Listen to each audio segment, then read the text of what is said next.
Welcome to Congregation Beit Lechem, where our goal is to fulfill our call to guard the commandments of Torah and to have the testimony that Messiah Yehoshua is the Redeemer of Israel. First of all, we have to do the prayer for Rosh Chodesh. The 6th month has already started. Do we have the congregation? Okay. We have a slide for it, so can you just read it? I'll just read it. Yahavah, our Elohim, and the Elohim of our fathers, make this coming month one of good and blessing.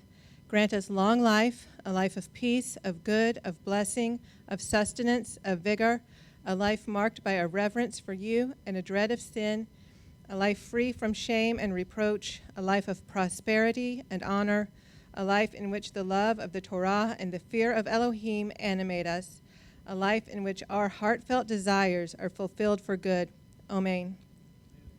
He who performed miracles for our fathers and liberated them from slavery to freedom, may he quickly liberate us and gather our exiles from the four corners of the earth, even all Israel, and let us say, Amen.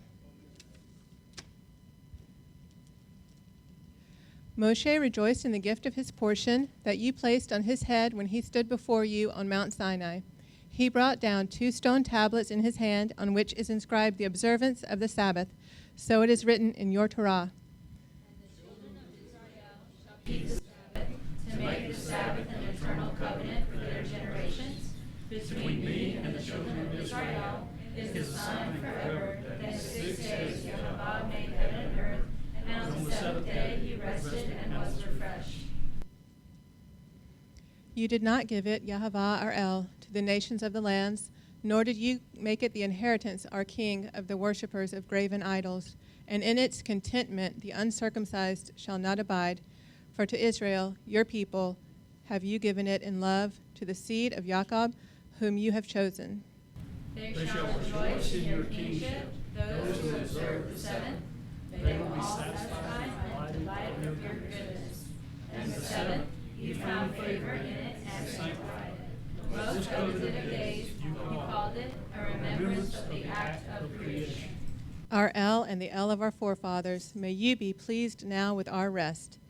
Sanctify us with your commandments and grant our share in your Torah. Satisfy us from your goodness and gladden our souls with your salvation, and purify our heart to serve you sincerely.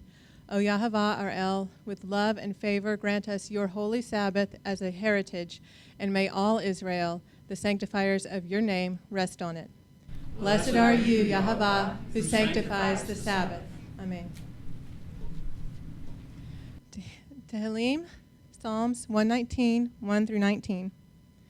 Blessed are the perfect in the way, who walk in the Torah of Yahavah. Blessed are those who observe his witnesses, who seek him with all their heart. Yes, they shall do no unrighteousness. They shall walk in his ways. You have commanded us to guard your orders diligently. Oh, that my ways were established to guard your laws. Then I would not be ashamed when I look into all your commands. I thank you with uprightness of heart when I learn the right rulings of your righteousness. I guard your laws, so do not leave me entirely. How would a young man cleanse his path? To guard it according to your word. I have sought you with all my heart. Let me not stray from your commands. I have treasured up your word in my heart, that I might not sin against you. Blessed are you, Yahavah. Teach me your laws. With my lips I have recounted all the right rulings of your mouth. I have rejoiced in the way of your witnesses, as over all the riches. I meditate on your orders and regard all your ways. I delight myself in your laws. I do not forget your word. Do good to your servant. Let me live, and I guard your word. Open my eyes that I might see wonders in your Torah. I am a sojourner in the earth. Do not hide your commands from me. Amen. The Barku. Bless Yahavah, the Blessed One. Blessed is Yahavah, the Blessed One, for all eternity. Barku et Yahavah Hamabarak. Baruch Yahavah Hamabarak Leolam Vayed. Remember the Sabbath day to keep it holy. 6 days shall you labor and do all your work. But the 7th day is the Sabbath of Yahavah your Elohim. In it you shall not do any work. For in 6 days Yahavah made heaven and earth, the sea and all that is in them, and rested on the 7th day. That is why Yahavah blessed the Sabbath day and hallowed it. Speak also unto the children of Israel, saying, Above all, my Sabbaths you shall keep, for it is a sign between me and you throughout your generations, that you may know that I am Yahavah who sanctifies you. If you do turn back your foot from the Sabbath, from doing your pleasure on my set-apart day, and shall call the Sabbath a delight, the set-apart day of Yahavah esteemed, and shall esteem it, not doing your own pleasure, nor speaking your own words, then you shall delight yourself in Yahavah, and I shall cause you to ride on the heights of the earth, and feed you with the inheritance of Jacob your father, for the mouth of Yahavah has spoken. Amen. The Blessing over the children.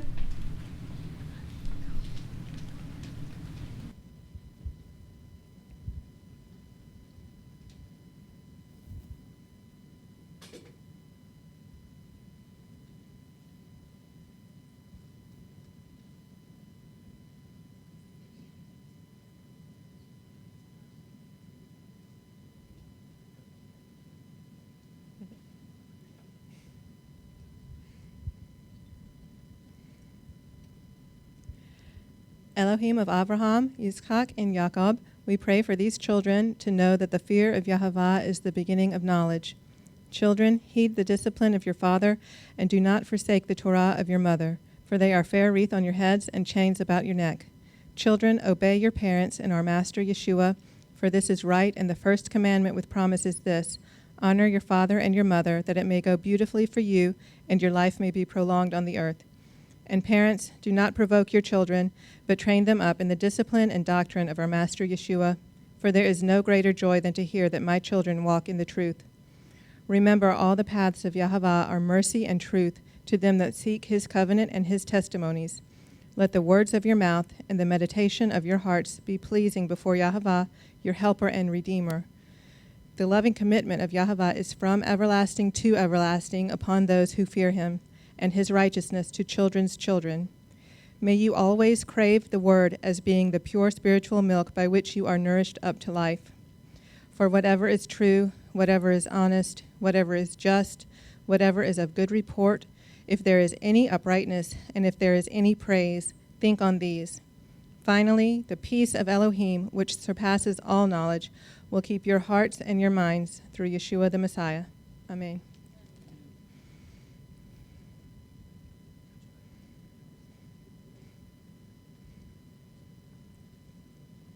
Please stand for the Messiah prayer.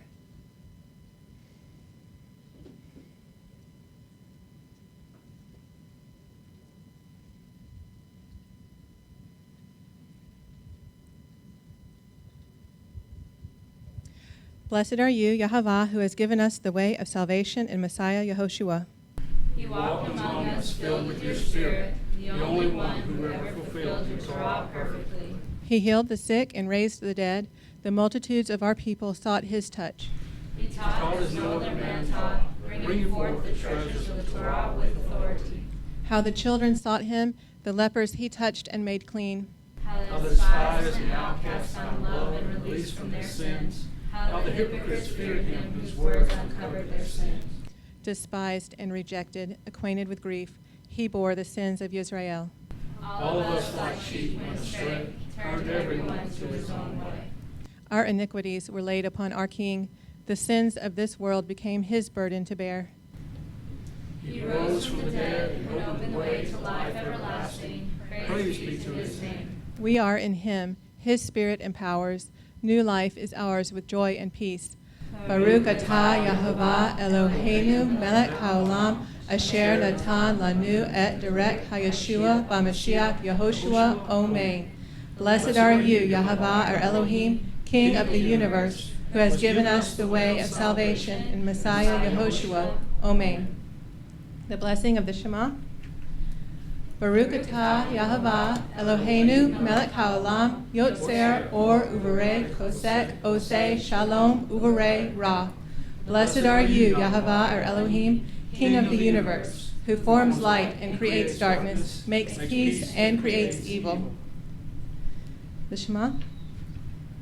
Shema Israel, Yahovah Eloheinu, Yahovah Echad, Baruch Shem Kevod, Malkuto, Leolam Hayed.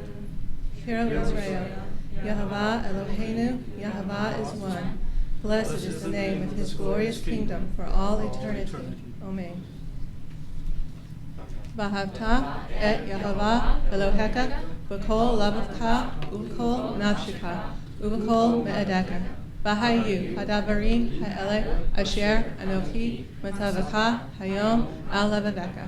Vishinan tam levaneka, vidibarta bam vishivdaka, pevateka, uvlektika laderek, uvshakpaka uvkameka, ukshad tam leot al yudeka, lahayu latot fot bain aneka, uktav tam al mezuzot beteka uvish a raka. And you shall love Yahavah your Elohim with all your heart, with all your soul, and with all your might.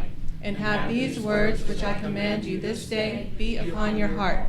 And you shall teach them diligently to your children, and speak of them when you sit in your house, when you walk by the way, when you retire, and when you arise. And you shall bind them for a sign upon your hand, and let them be frontlets between your eyes.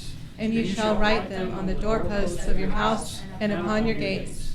Ahavta leraka kamoka. And you shall love your neighbor as yourself. Amen. And You may be at seated. least for a little bit.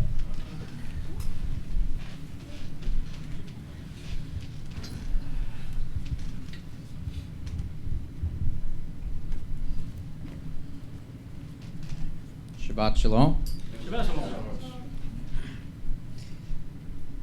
There's to be one Torah for the native born and for the stranger who sojourns among you. That's Bamidbar, Numbers 15:16. If you'll join me for the Ein Kamoka.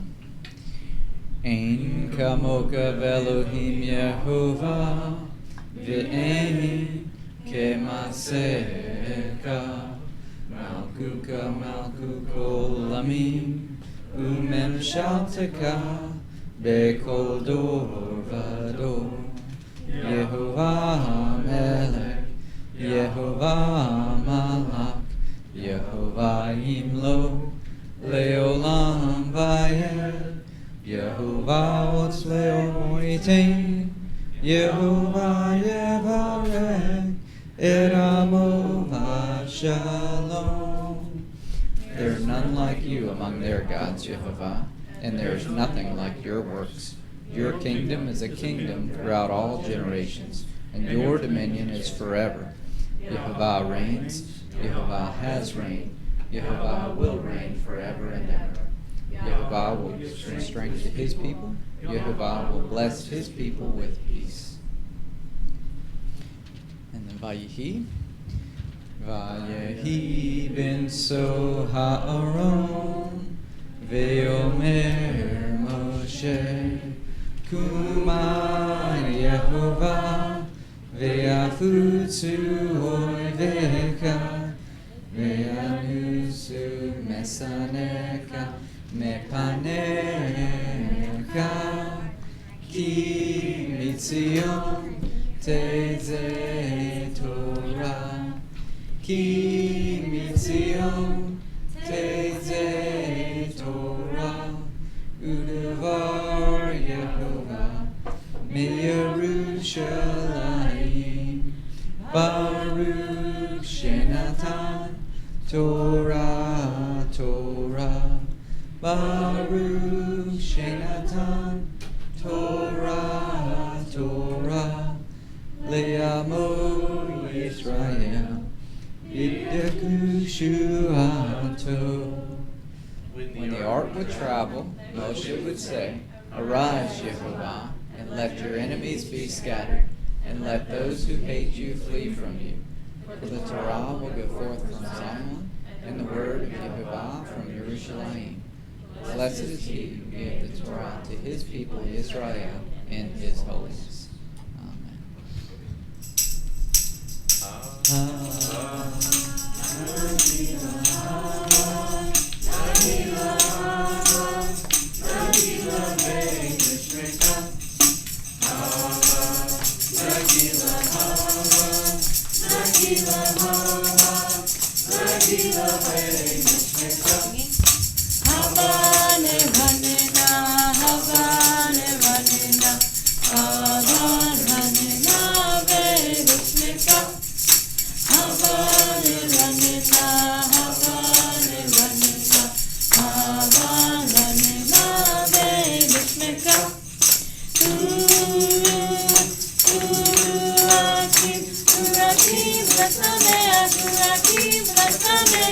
Let's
May the Father of compassion have mercy on the nation that is born by him.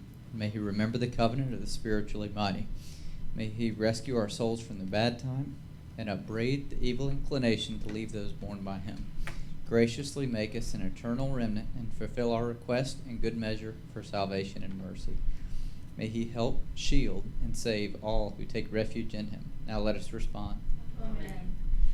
All of you who ascribe greatness to our Elohim and give honor to the Torah, arise, Bill ben Abraham, an Israelite, and come to the bema to read from the Torah. Blessed is he who gave the Torah to his people Israel in his holiness.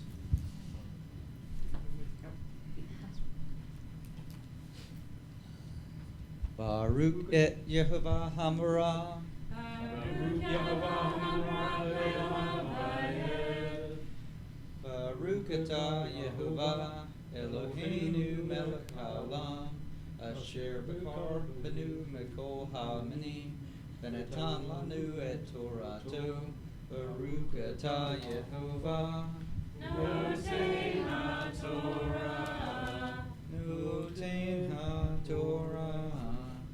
Amen. Blessed are you, O our Elohim, King of the universe, who has chosen us from all peoples and given us this Torah. Blessed are you, Yehovah, giver of the Torah. The reading this morning will be from Deuteronomy chapter 16, verses 1 through 15, and the Maftir, verses 16 and 17. Guard the new moon of Abib, and perform the Pesach to Yehovah your Elohim. For in the new moon of Abib, Yehovah your Elohim brought you out of Misraim by night. And you shall slaughter the Pesach to Yehovah your Elohim from the flock of the herd, in the place where Yehovah chooses to put his name.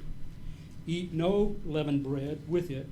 For 7 days you shall eat unleavened bread with it, bread of affliction, because you came out of the land of Misraim in haste, so that you remember the day in which you came out of the land of Misraim all the days of your life. And no leaven should be seen with you in all of your border for 7 days. Neither should any of the meat which you slaughter in the evening on the first day stay all night and morning. You are not allowed to slaughter the Pesach within your gates, which Yehovah your Elohim gives you, but at the place where Yehovah your Elohim chooses to make his name dwell. There you slaughter the Pesach in the evening, at the going down of the sun, at the appointed time you came out of Misraim.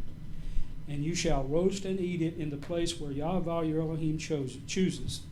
And in the morning you shall turn and go to your tents.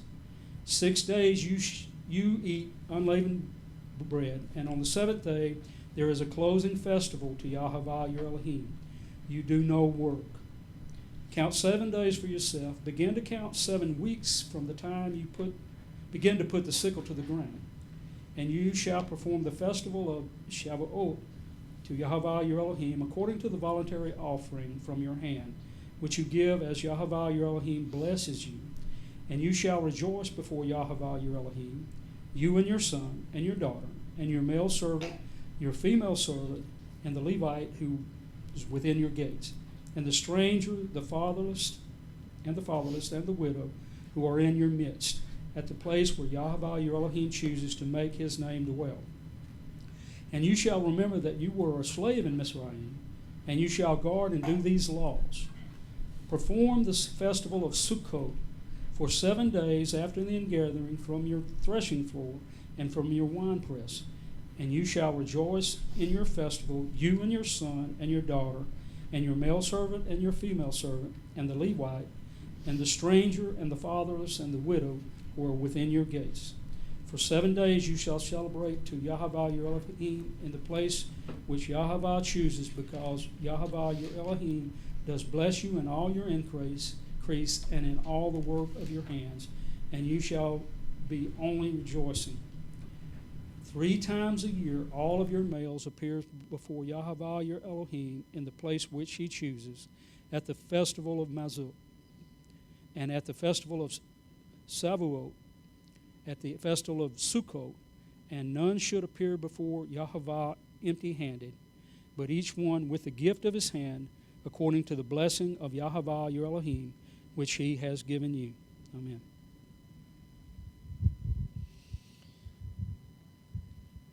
Baruch atah Yehovah Eloheinu melech haolam, asher natan lanu Torah amet, v'chaye olam nata b'tekenu. Baruch atah Yehovah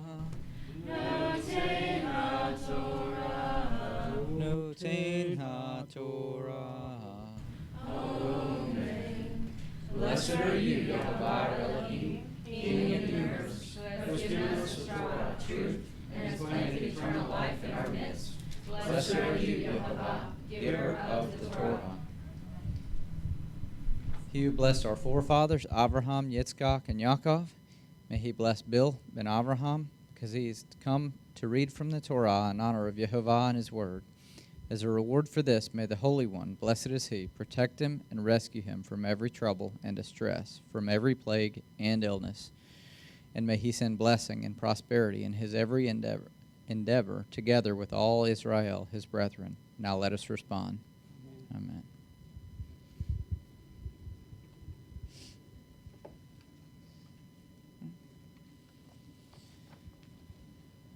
And for the Vezot. Vezot Hadorah Asher Sam Moshe Lifnei Bnei Israel Al Pei Yehovah Biad Moshe. And this is the Torah which Moshe placed before the children of Israel at the command of Yehovah through Moshe's hand. Return, O Yehovah, to the countless thousands of Israel. Amen.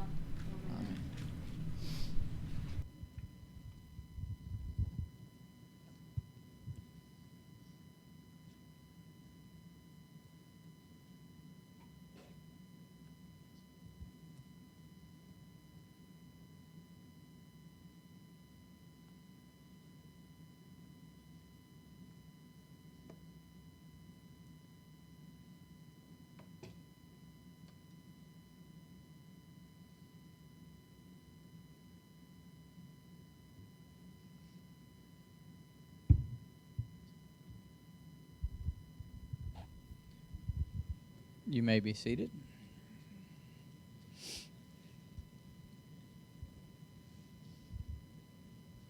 I'd like to call Nikki Bat Abraham to read from the Haftarah.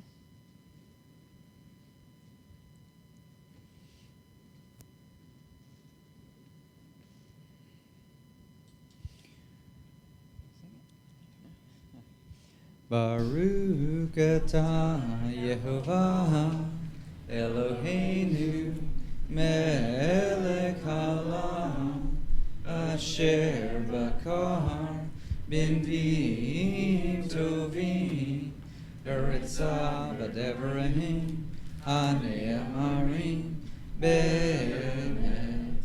Baruch atah, Yehovah, haboker v'torah, u'moshe ado, u'Yisrael amo, u'benvi'ei haemet v'zedek.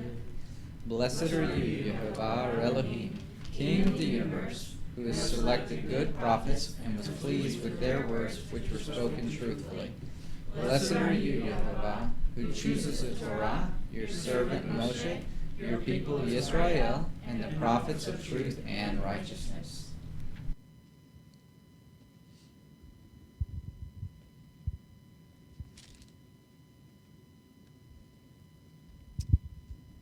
Today's reading will be Yeshayahu, which is Isaiah 54:11 through 55. O you afflicted one, tossed with storm and not comforted, see, I am setting your stones in antimony, and shall lay your foundations with sapphires, and shall make your battlements of rubies, your gates of crystal, and all your walls of precious stones, and all your children taught by Yahovah, and the peace of your children great. In righteousness you shall be established, far from oppression, for you shall not fear, and far from ruin, for it does not come near you. See, they shall indeed assemble, but not because of me. Whoever shall assemble against you falls for your sake. See, I myself have created the blacksmith, who blows the coals in the fire, who brings forth an instrument for his work, and I have created the waster to destroy. No weapon formed against you shall prosper, and every tongue which rises against you in judgment shall prove wrong. This is the inheritance of the servants of Yahovah, and their righteousness from me, declares Yahovah. O everyone who thirsts, come to the waters, and you who have no silver, come buy and eat. Come buy wine and milk without silver and without price. Why do you weigh out silver for what is not bread, and your labor for what does not satisfy? Listen to me, and eat what is good, and let your being delight itself in fatness. Incline your ear and come to me. Hear so that your being lives, and let me make an everlasting covenant with you, the trustworthy, loving commitments of David. See, I have given him as a witness to the people, a leader and a commander for the people. See, a nation you did not know shall call, and a nation who does not know you run to you, because of Yahovah your Elohim and the set-apart one of Israel, for he has adorned you.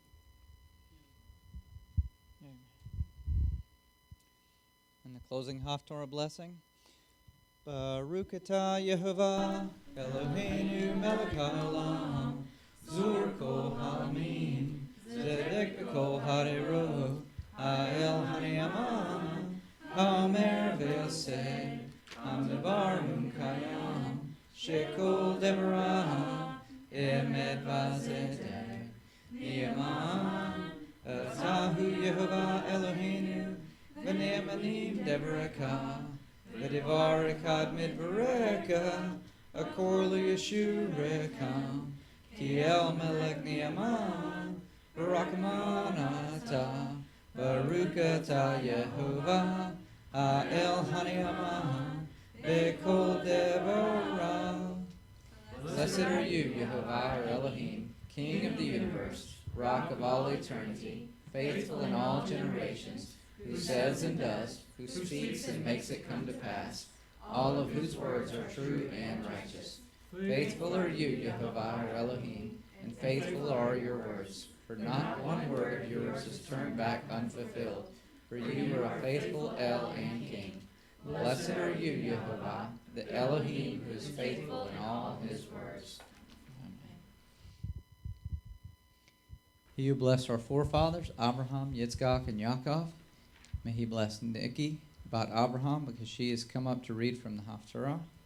As a reward for this, may the Holy One, the Father of our Messiah, blessed is he, protect her and rescue her from every illness, and may he send blessing and success in her every endeavor, together with all Israel, her brethren. Now let us respond. Amen. Thank you. I'd like to call Yochanan Ben Livy to read from the second writings.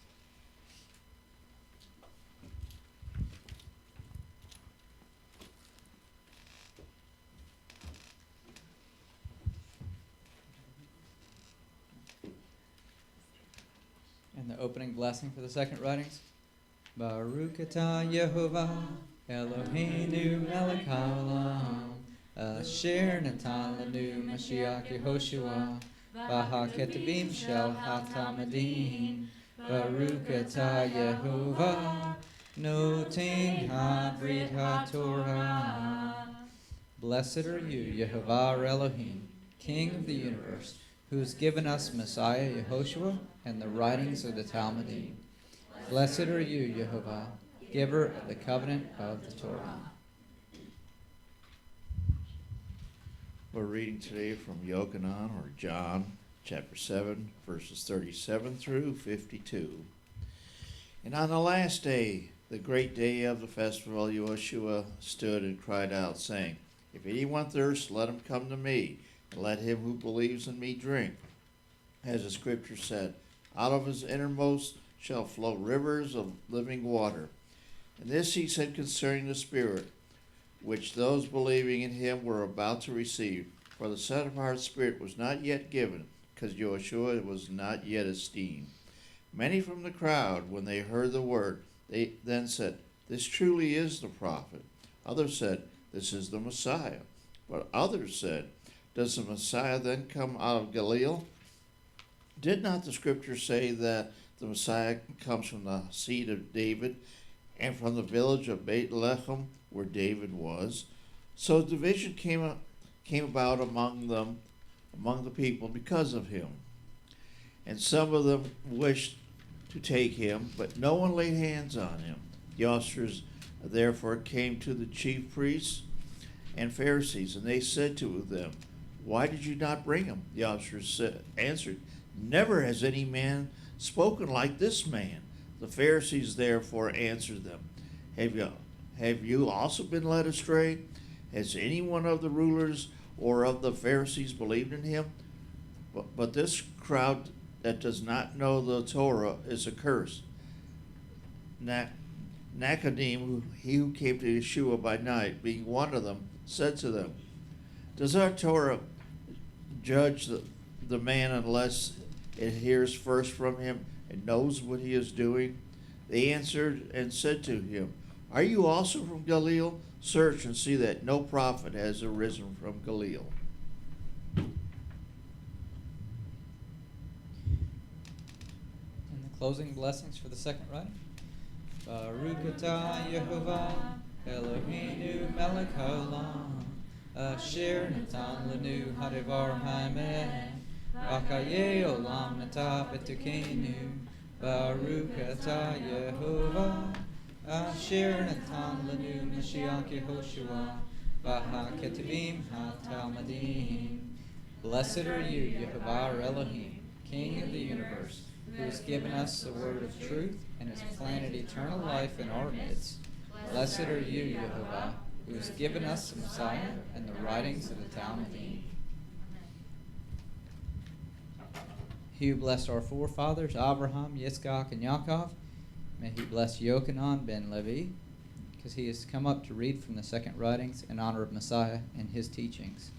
As a reward for this, may the Holy One, the Father of our Messiah, blessed is he, protect him and rescue him from every trouble and distress, from every plague and illness, and may he send blessing and success in his every endeavor, together with all Israel, his brethren. Now let us respond. Amen. You'll stand for the Etz Chaim He. Etz Chaim He.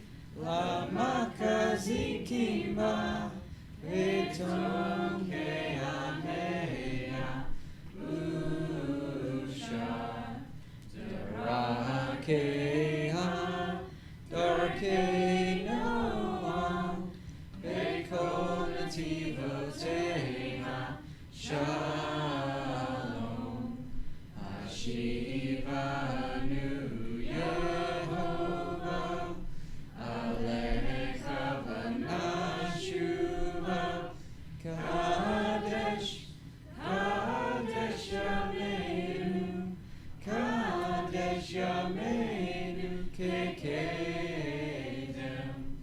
It is a tree of life to those who take hold of it, and those who support it are praiseworthy.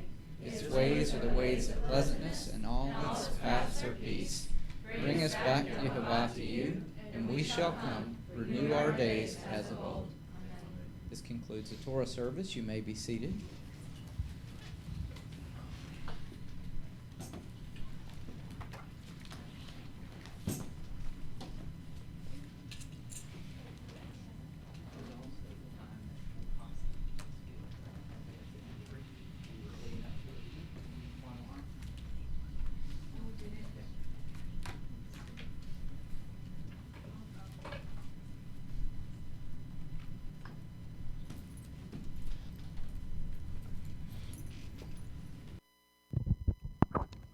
Hey, y'all. Shabbat shalom. Thanks, everyone who came out last weekend to help us with the garage, the rummage sale, I guess. We did, we had some technical difficulties with advertising. So we did surprisingly well considering how few people we had. I think we only had like 10 people, and we actually did pretty good. So we have all of the stuff back there in the children's room. We're going to try again maybe on a weekend in October and see if we can get some more of this stuff sold. So it was successful, but we need to do a little bit more advertising for people, I think. All right. So I was told 2 weeks ago that I'd be going out of town that week, and then I was told last week that I would be going out of town last week. So I actually just flew in last night, so back from Kansas City. So what we're going to do is, I don't have a real long thing. We're not going to go through most of this portion by any means. And so, but what I'd like to do is, you know, this is not real long, so I'm hoping that at the end of this, if there are questions or other things that people want to talk about from the portion, we can bring them up, certainly. I was originally going to talk about like the roles of the Levites in this portion, and or more accurately, the role of the community in taking care of the Levites for this portion. That includes tithing, but anyone who's done this knows that sometimes you don't get to decide what you want to talk about. So you just go where it leads you, and so this one kind of went off on a little bit of a tangent, but it does relate, I promise. So our Parsha is actually Re'eh, which means to see. It actually starts kind of towards the end of chapter 11, I think verse 26, something like that. But we're actually going to kind of go back a little bit to the beginning of chapter 11. I really want to give some context, and I want to really kind of address something that has been going on in our community. And I don't, it's not an easy topic. I don't necessarily mean this community here at Beit Lechem, although it has happened here. But I mean like the greater community of believers, whether you are Sunday worshipers or Saturday worshipers, just kind of like the greater community of believers. And this is not something that's new by any means, although I think, in my opinion, that it does seem like something that is sort of increasing in speed or quantity. Although, you know, that may just be because of the accessibility of communication now. You know, you can literally reach thousands of people in one click of a button, and then everyone knows about it. So maybe it's not increasing, but it seems like it is. Maybe it's just an optical illusion because of social media and things like that. But, of course, what I'm talking about is what Paul promised us would happen in 2 Thessalonians with a falling away, and a falling away of believers. You know, in 2 Thessalonians, he says that concerning the coming of the Master, Yeshua Messiah, that no one be deceived in any way, because the falling away is to come first, before the man of lawlessness is to be revealed, the son of destruction. So I'm sure you have probably all seen these stories about these really prominent Christian figures that have recently kind of fallen away or denounced the faith, right? But it's more than that. You know, they didn't just have like this internal struggle and then kind of fade away quietly into obscurity, right? They proclaimed this loss very publicly, very arrogantly, and in my opinion, with great fanfare. And the first, actually, I think there was one more guy before this, but by the time I really started like noting it, the first one I really noticed was the Christian author Joshua Harris. I think you guys probably have all heard of him. He's kind of famous for writing books about purity and sexual purity and things like that. And then the most recent one is this guy named Marty Sampson. So he's one of the lead singers from Hillsong United, the praise and worship team. I think they're based out of Australia or something. I think we sing some of their songs, so I'm sure you know who he is. And we'll read what he had to say in a minute. And yes, these are evangelical examples, okay, but it happens to us too. It happens here too. And more than that, it also happens, I'm sure, in your lives, to your friends and family. You know, you've seen people who have denounced the faith and walked away and left. And anytime a believer falls away, no matter what day they worship on, it should concern us. Because when we think about what we have to face out there in the world, at the end of the day, we really are all in the same fight, you know what I'm saying? Even if we don't agree on all the details. And so it's upsetting, it's concerning anytime any believer falls away. And so we're going to look at this quote from Marty Sampson here, and we're going to kind of go through what's happening. We're going to examine what's the root of this issue, and more importantly, how can we come back from it, okay? How can we stem the tide? So this is a quote, I'm going to put it up actually, that Marty Sampson posted a couple weeks ago to his public Instagram page. He has over 17,000 followers. And probably most of you read it. Have you all read it? Okay, just a disclaimer, I am warning you right now, if you have not read it, it is very upsetting. And I practiced reading it without crying. Because I'm such a girl, I'm sorry, it's just the way I was made, okay? And I won't let anybody make me feel bad. But I did try to practice it. So, let's look at it. So Marty Sampson from Hillsong United writes, "Time for some real talk." Okay, hold on. Let's just stop right there. It's already so obnoxious. Like, anytime anyone starts something with "time for some real talk," you can almost be 100% sure that real talk is not about to follow, okay? Just bank on that. All right, so I'm sorry. We're going to get through this. This next statement is really, really tough. It's time for some real talk. I am genuinely losing my faith, and it doesn't bother me. Like, what bothers me now is nothing. I'm so happy now, so at peace with the world, it's crazy. This is a soapbox moment, so here I go. How many preachers fall? Many. No one talks about it. Sorry, Mr. Bill, can you see? How many miracles happen? Not many. That's a lie. No one talks about it. Why is the Bible full of contradictions? Also a lie. No one talks about it. How can God be love, yet send 4 billion people to a place all because they don't believe? Oh, wow, what are you, a genius? You must be the first person who ever mused of that question. Seriously, guys, it's 2019. Christians can be the most judgmental people on the planet. They can also be some of the most beautiful and loving people. But it's not for me. I'm not in anymore. I want genuine truth, don't we all? Not the I just believe it kind of truth. Science keeps piercing the truth of every religion, also a lie. Lots of things help people change their lives, not just one version of God. Got so much more to say, but for me, I'm keeping it real. Unfollow if you want. I've never been about living my life for others.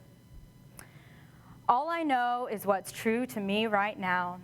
And Christianity just seems like another religion at this point. I could go on, but I won't. And actually, he does go on with a little bit more inane dribble, but we'll just cut it off there. I think you basically get the point. Wow, let that sink in for a second. It's so upsetting. I mean, the first thing right away that just pops to your head when you look at it is ignorance, and then arrogance. I mean, I can come up with a few more adjectives. Idiocy, untruth, out and out lies at times. And yet, afraid even more when he said, I want genuine truth. Yeah. He was left lacking. So, of course, he's feeling,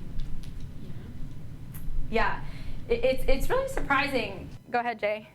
Hillsong hasn't really been known for their biblical integrity over the years. So they're not teaching apologetics. So I understand he doesn't see the truth. He sees people say, "Why do you do this?" Well, because. But because why?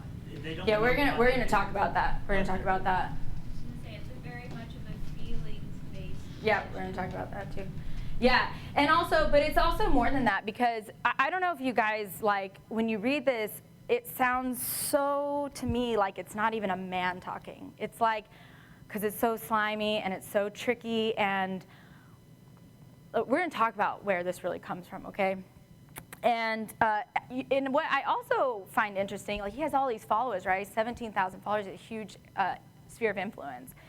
And I think that I wonder, it makes me wonder if this guy ever really knew Elohim in the first place. Why do I say that? Well, look at, I mean, I don't know, because I cannot judge the heart of a man, but I can judge his actions. And look at this line right here towards the end.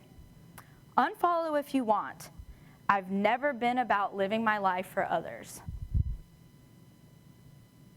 Now, I don't know, but I'm just saying, if you've never been about living your life for others, it makes me think there's a good possibility that you don't really know Elohim, and you don't really know his son, or anything that his son said. So that, I don't know, that just makes me wonder, if people knew that, would he have so many followers? I don't know. Anyway, but the thing I want you to notice here is there's a real key phrase, this phrase that keeps popping out at us all the time. We talked about it a few weeks ago when we were in the Portia Balak, right, in Numbers.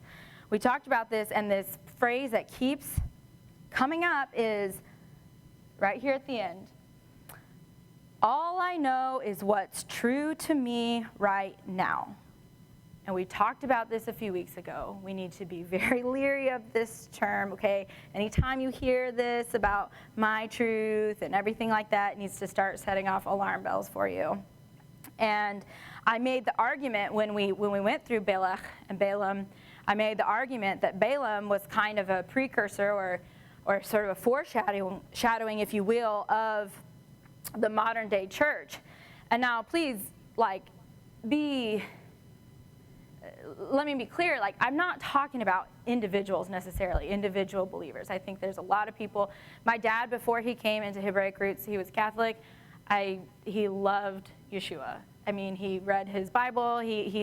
So I know there are a lot of earnest people out there who truly love the Lord. They love his son. They love the word, okay? So I'm not necessarily targeting individuals. I'm not even really necessarily targeting these two guys, this guy, Marty Sampson, or Josh Harris, because there's something deeper than that. But the structure, right, the organization, the namesake of the church, right, the overall. So I made the argument that Balaam is the foreshadowing of the modern day church. Why? Because he says, Balaam says, Yahweh, the Elohim of Abraham, Isaac, and Jacob, is his Elohim, right? He says that. He's my Elohim. And I said, guess what? He believes that. I believe that Balaam really believes that Yahweh is his Elohim. But the problem is that Balaam was living by his truth, right? Not the truth. He was living by his truth.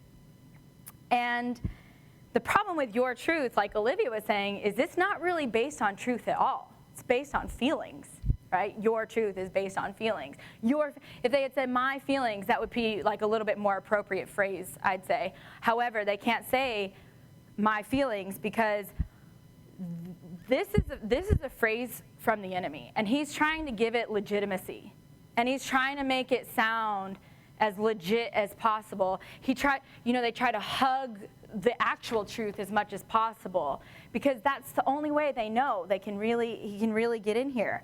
So they're not saying my feelings, but Olivia's absolutely right. That's what they mean, my feelings, not my truth, because there's no such thing as your truth. There's only one truth, and it's this, right? So we talked about that already.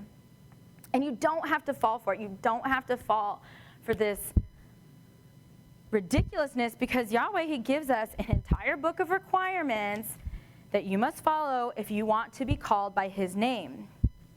And if you don't follow them, then guess what? That's okay. But then you don't get to be called by his name. Okay? So despite Balaam's claims when he's saying that Yahweh is my Elohim, despite his claims, Balaam is not Yahweh's people. And anyone who says, I am called by the name of Yahweh, but you don't do the things that Yahweh told you to do to be called by his name, then you can claim that all you want, but you're not his people. And we see that in Scripture because nowhere in Scripture does Yahweh ever say, that's my person or that's my prophet, right? So he can claim that all he wants. Unfortunately, it's just not truth. So again, this phenomenon, it's not new, shouldn't necessarily come as a surprise to us, this phenomenon of this kind of falling away. Paul talked about it 2,000 years ago.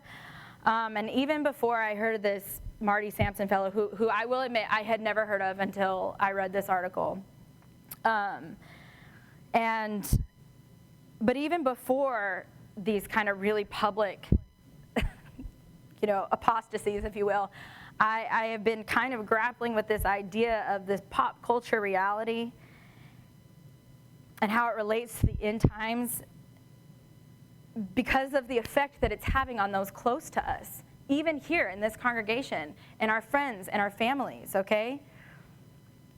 And people are falling prey to this kind of thinking. They end up walking away from Yahweh in favor of more secular worldviews in an effort to fit in, essentially, better, to feel more like they fit in. And look, whether it's a friend of ours or whether it's a celebrity Christian, it's heartbreaking. It breaks my heart. The Father desires that not one should be lost. But it's especially disturbing when it happens to a person like this Marty Sampson or this Josh Harris, okay? Because they have this large public platform with which to entice others to come away with them. And in this portion, in Re'eh, in Deuteronomy 13, we read about this very scenario, okay? It says in verse 6, in 13:6, it says, if a man comes to you, if anyone comes to you, whether it be your brother, your mother, your son, your wife, your friend, anyone close to you or not close to you, if anyone comes to you and they entice you saying, come, let us go and serve other mighty ones which we have not known, then what's it say to do? It says, you do not agree with him or listen to him, nor shall your eye pardon him, nor spare him or conceal him, but you shall certainly kill him. And I will admit, this scripture has not always been an easy one to read or to teach on or to discuss. And a lot of the sins unto death are like that. From our modern day morality, they're very difficult to kind of, fathom. And it's in this case before, it's like, wow, we're just going to sentence someone to death, someone we love possibly, just because they don't see things like we do? No, that's not what it's talking about. And I'm actually grateful because the reality of what these two men, these two beloved figures have done is actually what made me realize that. So I'm actually grateful for the clarification because, see, this verse about killing this man who's trying to entice you away, it's not about your little cousin who goes off to college and all of a sudden they're confused and insecure and they're not sure of themselves and they're not sure of their faith anymore and they're coming to you for advice, okay? It's not about that person. It's not about your neighbor who loses a child and then they're really struggling and they're having a hard time with their faith, okay? It's not about that person. This passage of Scripture's commandment is about a malicious, purposeful attempt contrived by the enemy to pull others away from Yahweh. And the reason I know it is contrived by the enemy is because look at the verbiage in it. Look at the phraseology. Is it not exactly what we read in Breshith, in Genesis, in chapter 3, when the serpent tells the woman, oh, certainly you'll not die. Elohim knows that the day you eat of it, your eyes are going to be opened and you're going to be like Elohim, knowing the difference between good and evil. It's sneaky, it's tricky. And these men, using their authority, using their position, well, to be honest, Hasatan, using them as a mouthpiece and their authority and their platform and their position as these beloved public figures, are enticing people away, and that's what the Scripture is about. It's about this malicious attempt to pull people from Yahweh and from His ways. And aren't they lucky that we don't do things the way it says we should? So,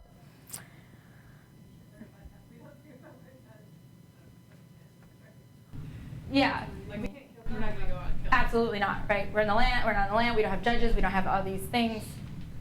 But aren't they lucky that we don't? So, however, in all of his blaspheming, ridiculous idiocy, Marty Sampson did kind of say one correct thing, one true thing that did kind of stick out at me. And that was, he says, in this very last paragraph here, he says, Christianity just seems like every other religion at this point. Well, yeah, Marty, you know why it seems that way? Because it is. Okay?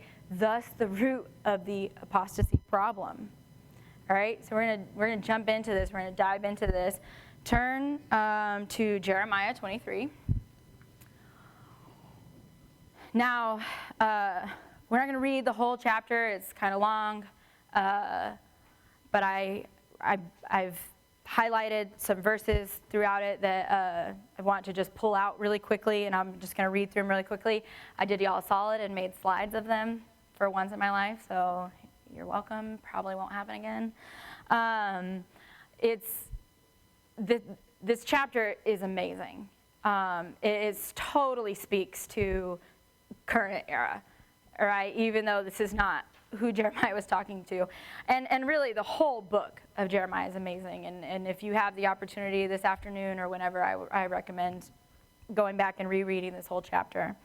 So I'm just going to go through, and you can either follow along in your scriptures or on the slides. I'm just going to pull some things out. So verses 1 and 2. Woe to the shepherds destroying and scattering the sheep of my pasture, declares Yahweh. Therefore, thus said Yahweh, Elohim of Israel, against the shepherds who feed my people. You have scattered my flock, driven them away, and have not tended them. See, I am punishing you for the evil of your deeds, declares Yahweh. 9 through 12. My heart breaks, my heart within me is broken because of the prophets. All my bones shake. I'm like a drunken man overcome by wine because of Yahweh and his set-apart words. For the land is filled with adulterers, for the land mourns because of a curse. The pastures of the wilderness are dried up, and their course is evil, and their might is not right. For both prophet and priest have become defiled. Even in my house I have found their evil, declares Yahweh. Therefore, their ways is to them like slippery ways in the dark. They are driven on, and they shall fall in them. For I bring evil on them in the year of their punishment, declares Yahweh. And among the prophets of Yerushalayim, I have seen a horrible matter, committing adultery and walking in falsehood. And they strengthen the hands of the evil ones so that no one turns back from his evil. All of them are like Sodom to me, and her inhabitants like Gomorrah. Oh, I'm sorry, that was verse 14. Verses 16 and 17. Thus said Yahweh of hosts, do not listen to the words of the prophets who prophesy to you, they lead you astray. They speak a vision of their own heart, not from the mouth of Yahweh. They keep on saying to those who despise me, Yahweh has said, you shall have peace. And to all those who walk according to the stubbornness of their own heart, they say, no evil come upon you. Verse 21 and 22. I did not send these prophets, yet they ran. I've not spoken to them, yet they prophesied. But if they had stood in my counsel, then they would have let my people hear my words, and they would have turned from their evil ways and from the evil of their deeds. Verse 25. Till when shall it be in the heart of the prophets of falsehood, the prophets of the deceit of their own heart, who try to make my people forget my name by their dreams which everyone relates to his neighbor? Finally, verses 36 through 38. But the message of Yahweh you no longer remember. For every man's message is his own words, for you have changed the words of the living Elohim, Yahweh of hosts, our Elohim. This is what you say to the prophet. What has Yahweh answered you? And what has Yahweh spoken? But since you say, the message of Yahweh, therefore thus said Yahweh, because you said this word, the message of Yahweh, and I have not sent it to you, saying, do not say the message of Yahweh. Therefore, I shall utterly forget you and cast you away from my presence, along with the city that I gave you and your fathers. Did everyone follow this last one? I know that the verbiage is kind of confusing. So, these are very strong words condemning false and not just false, but also negligent teachings, negligent teachers, prophets, not just of that time, but of our day and age. Paul saw this in his time. That's how he knew there would be an apostasy, a falling away, right? Because Paul, he was an apostle, right? He took the message that he knew, and he went out and he proclaimed it, but he wasn't a prophet in that Yahweh was revealing to him the future, or the vision, like giving him interpretations for dreams or something like that. So, it's not that you didn't need to be a prophet to see what was going to happen when you had false teachers running amok, okay? You don't need to be a prophet to know that if a little kid is running by a pool with a pair of scissors, like, it's probably not going to end well, okay? So I'm just saying, you don't need to be a prophet. You can look around with your own eyes and see that the natural consequences who don't teach, of teachers who don't teach the word, are people who don't know the word and are thus very easily deceived to turn from it and then eventually walk away from Yahweh altogether. Especially, look back, this one just gets me. Verse 16 and 17. Thus said Yahweh of hosts, do not listen to the words of the prophets who prophesy to you, they lead you astray. They speak a vision of their own heart, not from the mouth of Yahweh. They keep on saying to those who despise me, Yahweh has said that you shall have peace. And to all those who walk according to the stubbornness of their own hearts, they say, no evil come upon you. Is this not what we're seeing today? Is this not exactly what we're seeing today? This is what we have done in a desperate attempt to remain relevant in popular culture and to maintain mass appeal. Probably at the onset with good intent. We want to reach more people. We want to bring more people. But over time, you see what it's done. And we've lied. We've lied to the masses, to people, and we've done them a great disservice. Because we've said to them, yes, we're going to love you. Yes, we're going to meet you where you are. But then we've forgotten to say, but buddy, this is a hard-pressed way of life. It requires repentance, which in and of itself is pretty difficult because you got to look inward into yourself and reveal all the things about yourself that you may not like. That alone is hard-pressed, okay? But then it's going to require more than that. You got to change your behavior, okay? It requires obedience. So we've said the first part, but we've left out the second part to the great disservice of his people. And now we just say to them, yeah, sure, practice, live any way you want to. No evil come upon you. You'll have peace. And it's a lie. This is the natural consequence of letting people live by their truth. A falling away is the natural consequence of letting people live by their own truth, okay? So yeah, so in that way, in the way that we are no longer teaching the word, like Jay said, we're no longer teaching the word of Yahweh. We're not grounded in it, neither in our churches, nor our schools, nor in many cases our home. I'll get to you in a second, Leslie.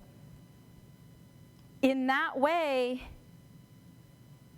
and we have allowed competing truths to proliferate in the church. And in that way, Marty Sampson is absolutely correct when he says Christianity has become like every other religion. Go ahead, Leslie. Could we not say that by him saying what is right to me, that is not only part of the whole thing with right in your own eyes, but it's a self-serving sort of a thing. So in a way, I don't think it would be a far stretch to say that by serving him, it's we all know that we live in a me culture anyway. In a way, you're almost making yourself and your wants, because everything is all what I want. And you're putting that before Yehovah. So it's idolatry in a way. Oh, it's absolutely idolatry. What do you think that first phrase, and by the way, if you read Josh Harris's, his little post about his falling away, it is very similar. It is eerily similar to this Marty Sampson fellow, which also to me lends credence that it's like, these guys are just mouthpieces. This is coming from somewhere. And that first sentence, I'm so happy now. That is idolatry, idolatry, idolatry. That is all it is. He's given up and he went back into the world. Absolutely. That's why he's happy. It's go ahead, Jay. In another one of his posts, he made the comment that if God was angry with him and sent him to hell, it would be okay. He would love him anyway. Oh. So he is judging God. When you make yourself the judge of God, I mean, It's very much like a pitiful, well, he'll send me to hell, but I'll love him anyway. And just an update on him. So silly. He's also I'm glad. become kind of, he said, I didn't apostatize yet. He's studying it out, but Genesis is allegorical, so Bereshith is wrong. And it's becoming that sort of thing. I'm glad I didn't read that. I can't take it. My heart can't take it. But he's right? He says Christianity's become like every other religion. And in that way, he's right, okay? But the ironic thing about this, the I guess not funny, but the ironic thing about that is that the covenant that Yahweh offered us, not just Israel, not just his people Israel, but everyone. We know that anyone is welcome to join it, okay? Ruth came in. Rebel came in. I mean, we have people coming in all the time. The mixed multitude comes out with them out of Mitzrayim, and from the time that they accept Yahweh's covenant, you don't hear about the mixed multitude anymore, okay? So we know that he offers this covenant to anyone who will willingly agree to follow it. But the funny thing about it is he says Christianity's become like every religion. Guess what? Christianity was not the covenant that Yahweh offers us was not meant to be religion. It's not a religion, okay? It's a lifestyle. It's meant to govern our every single day. It changes what we eat, what we wear. It changes how we treat the environment, the ecosystem. He has laws in there for our economy, how we're supposed to deal with money, how we are supposed to set up our justice system. healthcare, everything. He gives everything. It is not meant to be a religion, but we have made it one. They have made Christianity a religion. So yes, in that way, it has become like everything else. And what does that sound like? I mean, does this sound familiar? Like, oh, we want a king because we want to be like everyone else. And they're like, oh, we want to be a religion because we want to be like everyone else. When really, this covenant was never about that. It was never about that. Just trying to be like the other nations. So what can we do? Okay, I realize this whole thing has been really doom and gloom, and I don't like to think of myself, well, I don't know, maybe I am, but I don't think I'm a very doom and gloom type of person, and I want to finish this up by saying that there is absolutely good news, and we can absolutely turn the tide of apostasy. And so finally, okay, all of that was just the preface, okay? Finally, let's turn to Deuteronomy 11, okay? Thank you guys for bearing with me. Did this hit a chord with anyone? It's just been so upsetting to me. I've been thinking about this for a long time. So, Deuteronomy chapter 11, verse 1. And you shall love Yahweh your Elohim and guard his charge, even his laws and his right rulings and his commands always. First of all, best opening line ever. Okay, and it's repeated again and again throughout this chapter. It's repeated again and again throughout Deuteronomy and again throughout pretty much the whole scripture. And I love this one especially because he leaves no stone unturned in there, right? He's listing it all because we know that there are some subtle differences between these things. We know that a command can be for you as an individual for a time period. We know that a right ruling is not necessarily a law. Maybe you've been praying about something and you say, hey, I really want such and such, and then Yahweh says no. And that's his right ruling, and you've got to live by that too, okay? So we know that there's some subtle differences between these, but he doesn't leave any wiggle room for you to say, well, but I don't have to follow his statutes, and this one is actually more like a statute, okay? And he also gives us a time frame for which this is to be relevant to us, which is what? What's the time frame? Always.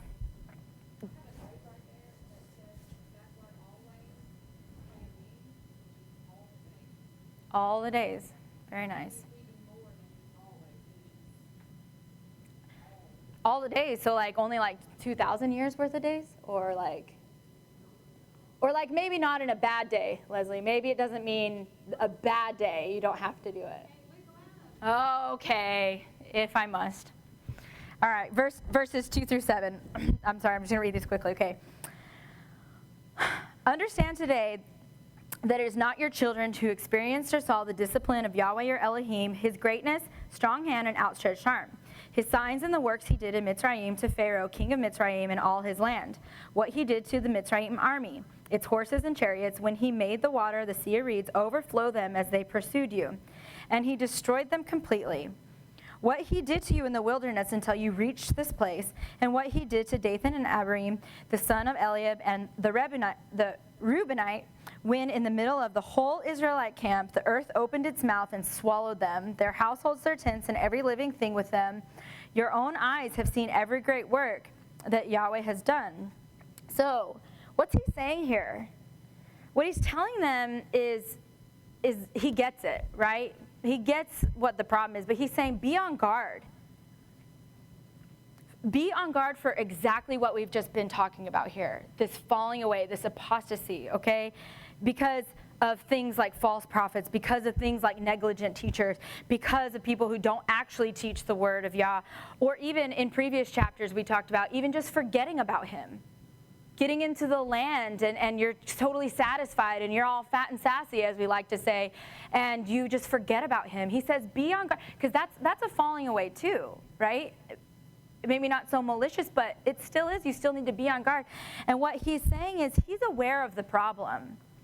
He knows it's going to be difficult, especially for this younger generation of Israelites who weren't slaves in Mitzrayim and who didn't see him part the Sea of Reeds and who didn't see all of these like great and mighty works and all these miracles.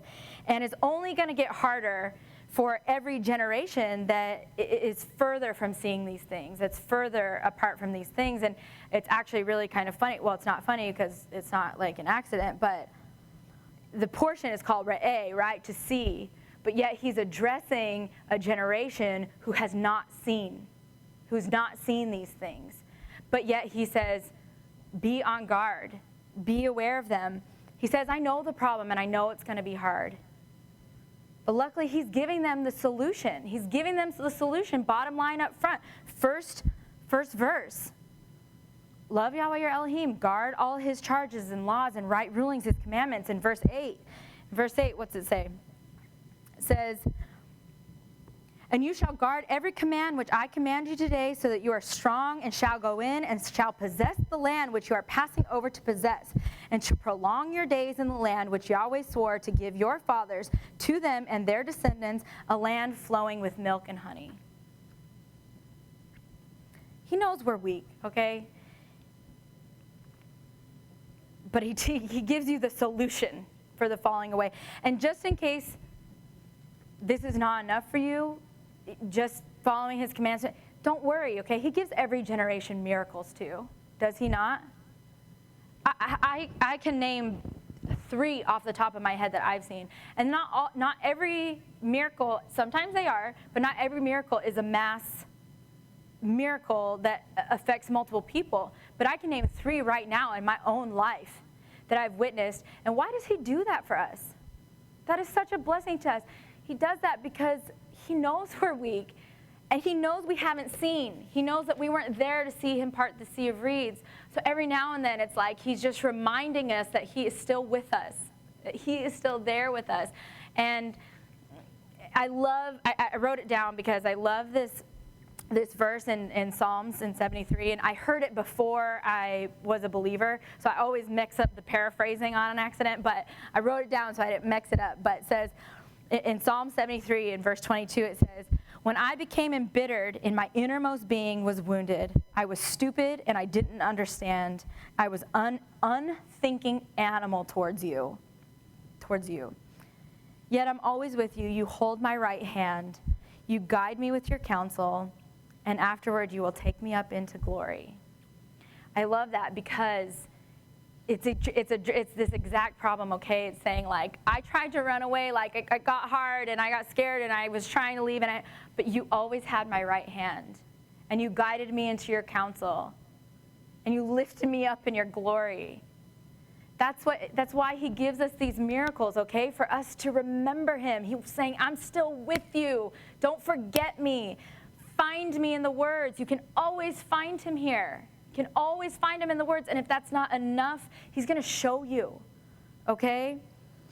So he's saying to all of us, Re'eh, look, see, be aware of what is going on around you. Be aware if somebody close to you, either in this community or in any broader community of faith, is struggling, is having a hard time. Okay, reach out to them in loving commitment, just like Yahweh has done for us over and over and over again throughout from the beginning of time. Support one another.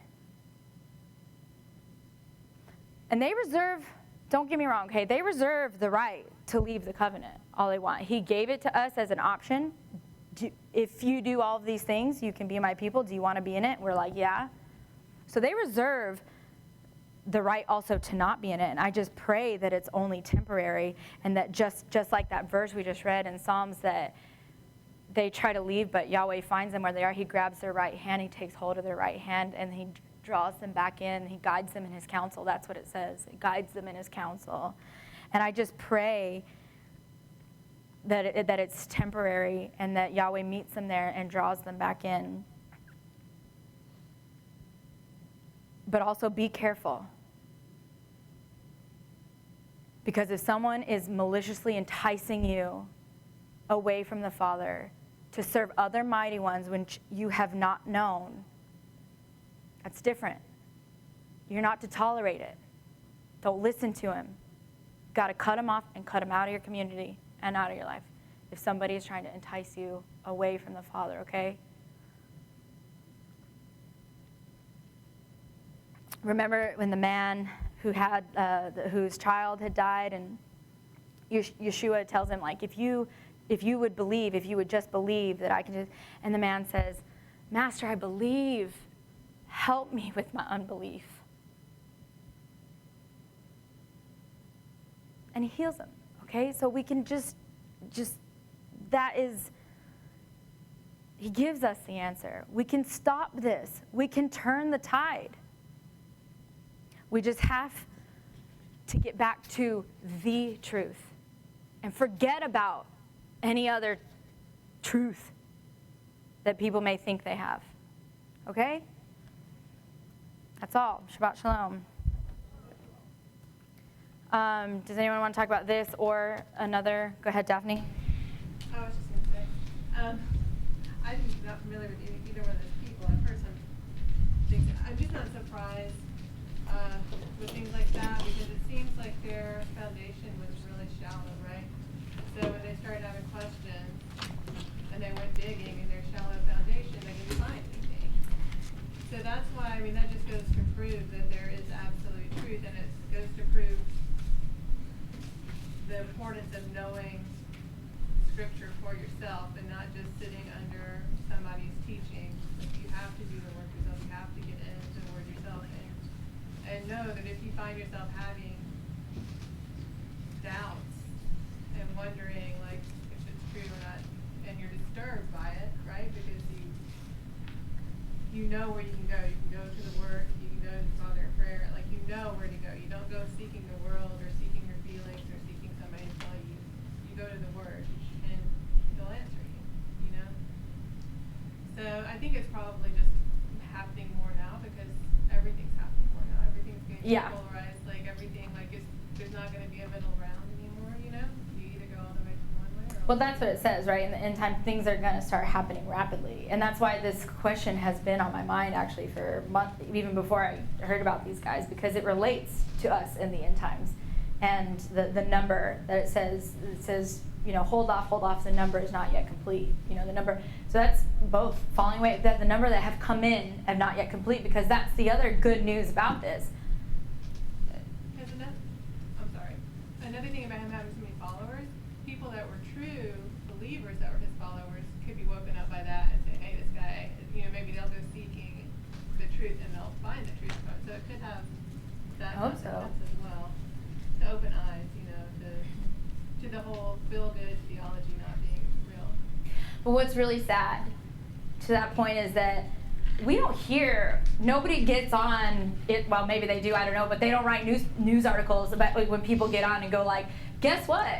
I've decided to dedicate my life to Yeshua HaMashiach and follow the word of Torah. They don't write newspaper articles about that. So let me just, you know, encourage you as well that we knew this was happening, but at the same time, there's just as many people coming in as there are going out.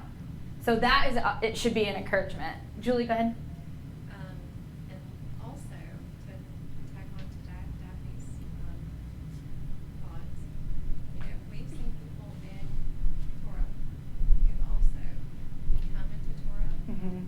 Very gung-ho, love the truth, to the point to where they circumcise themselves because they want to follow the Torah. And then they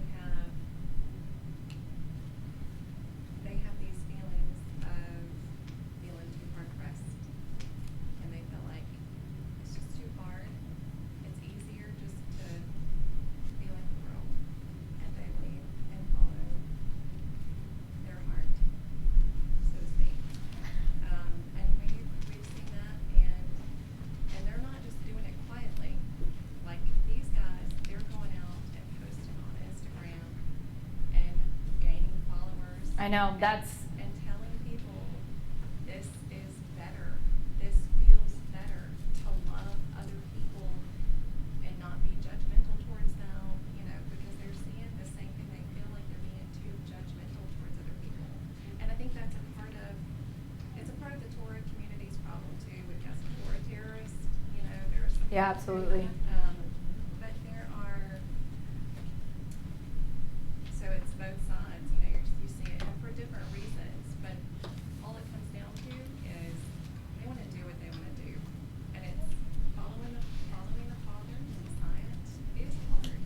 Yeah. It's not easy.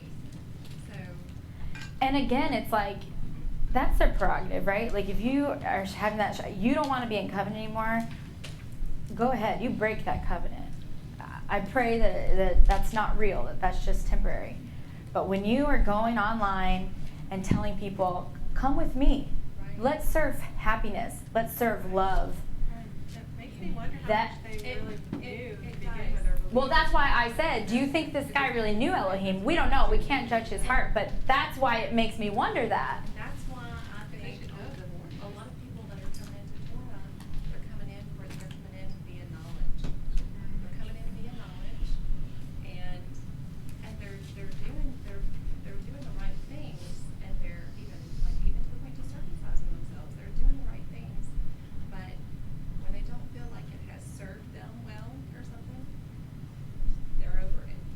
And it's because they never knew the Father to begin with. Yeah, I agree.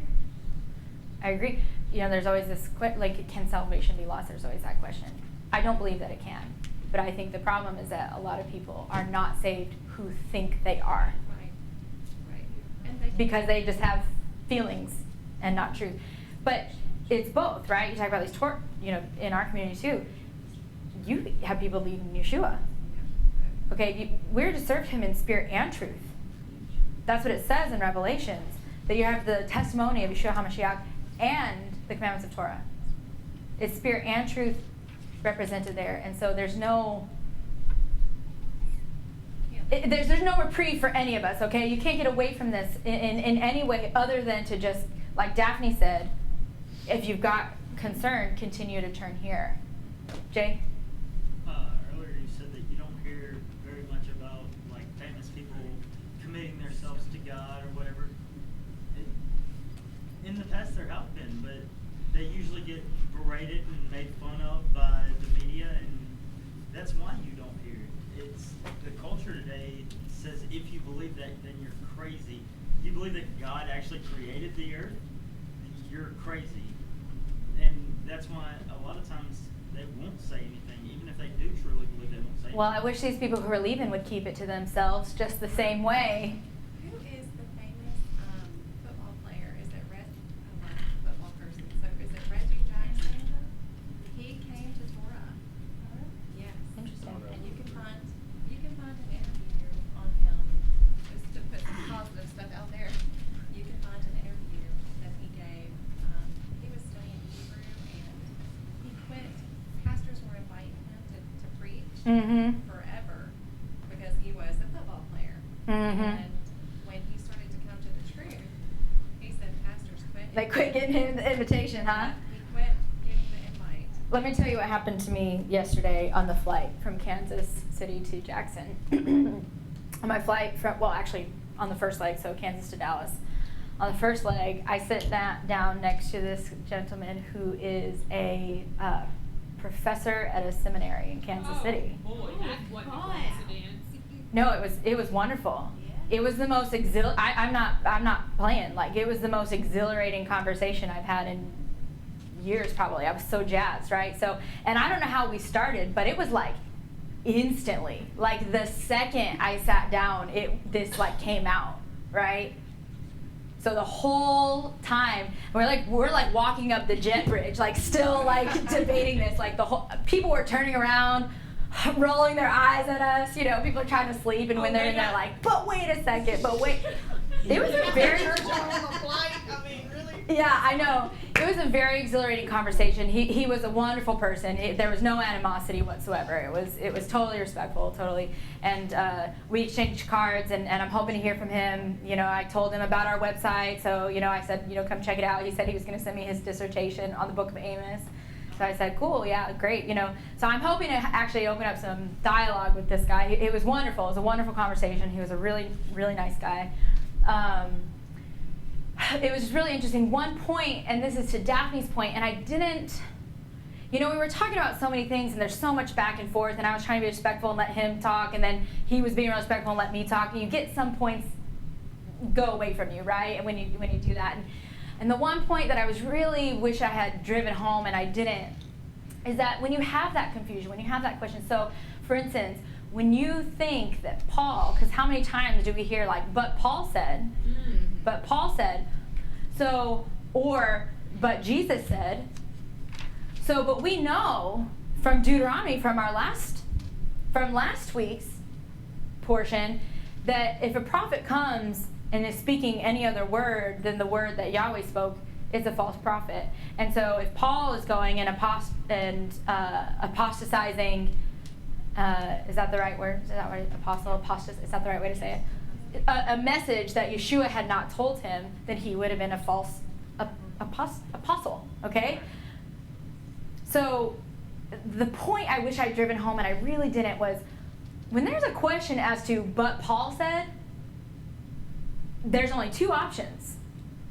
Either Paul is lying and he's a false teacher, or you don't understand what he's saying, and you need to search it out more. And when Yeshua comes and says something, and you say, but Jesus says, and if it's something that contradicts the Father, either Jesus is a false prophet, or you don't understand what he said. Those are the only two options. So if you believe in Yeshua and you believe that Paul was on the same page as Yeshua, which I do, I like Paul, then you need to be making sure you're understanding what is being said as well. So I wish I'd driven that home. Don't worry, I made a lot of good other points, guys. Clarification, not Reggie Jackson, Reggie White. Reggie White. Football player. Y'all can look him up. He gives a full interview on how he went and studied Hebrew, and he was studying Hebrew for hours a day. That's really cool. Yeah. That's, by the way, this guy, this professor, he was a Hebrew professor, and his dissertation was in Hebrew and Old Testament studies. So that's why it was so easy to talk to him, because I know you've probably debated with even pastors that it's just not fair. And I don't say that in a mean way to be mean, but we've been where they are. So we already know what they're going to say and what their arguments are. And it's not really good debate because it's just not fair, you know. But this was really good because him being so knowledgeable, he could go, but in Malachi, but over here, and, you know, so I just wanted to say that about the Hebrew. He's at a seminary in Kansas, some seminary, I don't know. He's a professor or something, but he did his master's at Mississippi State, actually. No, but he looks like it, if that's okay to say. I don't know if that's allowed. Go ahead, Daph. I just had one more point, back to the original point about those shallow roots. What did Yeshua say about the seed that fell on rock and it had the shallow roots? Yeah. But you know how sin is always crashing at the door, right? And so if you let it in a little bit, you know, let's see, the doubt or something that you don't address immediately, or letting yourself think something that you know is not right, it's not just going to stop there, you know. So if you open it up a little bit, it's just going to bust the door wide open essentially and take over. So that's kind of the thing we got to take. You know, each one of us always have to be careful. Everybody's going to have thoughts and things shot at them, and you gotta, you know, deal with it. You have to have the weaponry, the sword of the word, and your sword and your shield, right? And the rest of the armor. You know, you gotta use it daily. And if you don't, if you get lazy, you know, that's when that kind of stuff can happen. And I wanted to impress too, and I hope I did, that this is not a cult. Okay, you can leave. That's not the problem. You can decide to not be in covenant. You can be like Eliv Beilechem, and I just pray that doesn't mean you're leaving the Torah or the Father, right? But even if you do, I just want to impress that that's not what I'm talking about. Everyone's going to have struggles, but you don't let the enemy in, regardless, and you don't let him start telling you those lies about your truth and your happiness. And let's go serve love, and let's go serve happiness, and let's go serve mankind. You know. Go ahead, Leslie. One more point. We do have a very, very strong warning in the second writings about those who turn their hand back from the plow too. So I mean, yeah, you're free to leave, but stop and consider what you're doing exactly. But why would everyone struggles? I get that, but think of all the blessings, right? If you're struggling, you can also just know that he'll take care of you. You just kind of hang on. All right, thanks, guys. Is there any? I actually went a little bit longer than I thought. I was imagining it was going to be really short. I'm just going to throw one thing in, like, just to not a silver lining, other side of it, I don't know. But there have been people that have reacted with it that are within the church, not a Hebrew anything, that have reacted and have taken this as a warning and be like, whoa, guys, we need to like slow down. We need to like go back to what we're supposed to be doing. That's good. That's what Daphne was saying, that hopefully that actually serves as a wake-up call. And it's people that are reacting that have just as much of a following as these people that are leaving. Good. And Absolutely. they're like, we need to like recheck ourselves, make sure we know what truth is, and make sure that we're actually keeping to it. That's very positive. Thank you for that update. Yeah. So this doesn't have anything to do with the Torah, but is anyone in here by any chance an expert in herbology or mushrooms or anything? I have a friend who is. Wow. Because these things have been growing in my backyard like wildfire, and I'm terrified that Grim is gonna bite one and die.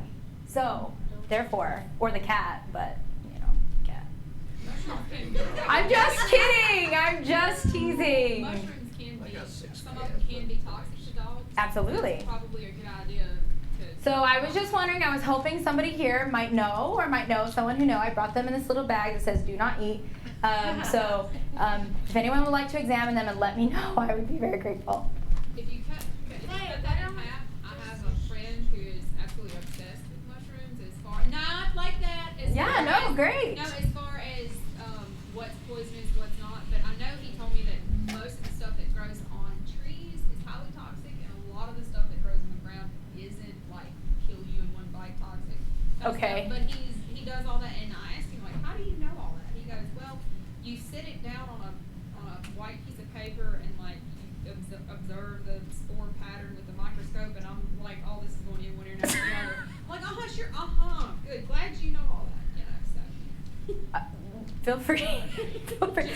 The problem is they grow so fast. Like I go out at nighttime, there's none, and then you go out in the day and they're like this tall. So I'm not sure I'm gonna be able to keep on top of it. And so far, neither Grim nor Biscuit have like tried to bite them, but They usually don't taste as good as dogs. yeah.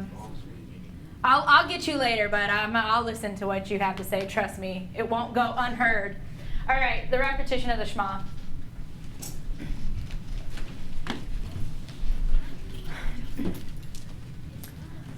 Shema Israel, Yahweh Eloheinu, Yahweh Echad, Baruch Shem Kehod, Malchuto, Leolam, Hear, O Israel, Yahweh Elohim, Yahweh is one. Blessed is the name of his glorious kingdom for all eternity. And you can be seated. Can we get someone to do the British blessing? All right, we've got one volunteer. We've got two volunteers. Here we go.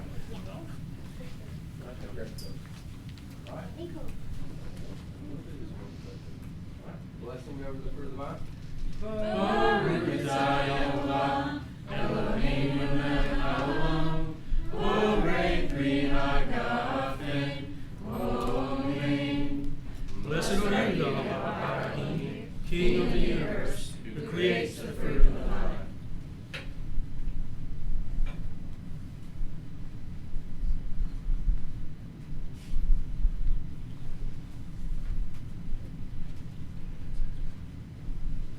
And over the bread. Baruch atah Yehovah, Eloheinu melech haolam, ha'otzei lechem im haaretz, Amen. Blessed are you, God, Elohim, King of the universe, who brings forth bread from the earth. And in taking bread, Giving thanks, he broke it and gave it to them, saying, This is my body which is given for you. Do this in remembrance of me.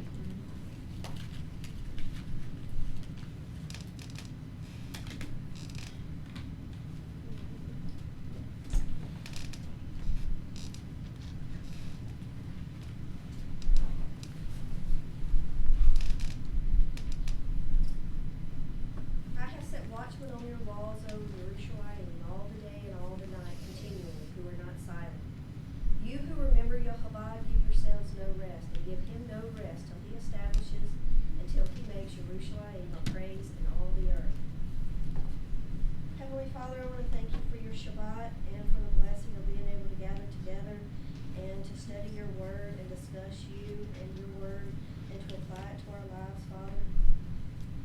pray for Jerusalem, Father, the apple of your eye, the place where you made your name known. And Father, pray for the blessing of the New Jerusalem. And if it's your will, Father, I would ask for your protection and blessing over us as we pilgrimage to the Promised Land. And Father, this week as we go out, please give us an opportunity to talk about you, your word. And Father, please go before us and make it your words, not ours. And Father, I also ask that as we go out in all the things that we do, in the way that we interact with others, and in the way that we speak, Father, that we lift up your name and praise you, Father. And I ask all these things in Yeshua's name. All right, last thing, Hymn 67. Elohim does favor us and bless us, cause his face to shine upon us, Selah. For your ways be known on earth, your deliverance among all nations. Let all the peoples praise you, O Elohim, let all the peoples praise you. Let the nations be glad and sing for joy, for you judge the peoples uprightly, and lead the nations on earth, Selah. Let the people praise you, O Elohim, let all the peoples praise you. The earth shall give her increase, Elohim, our own Elohim blesses us. Elohim blesses us, and all the ends of the earth fear him.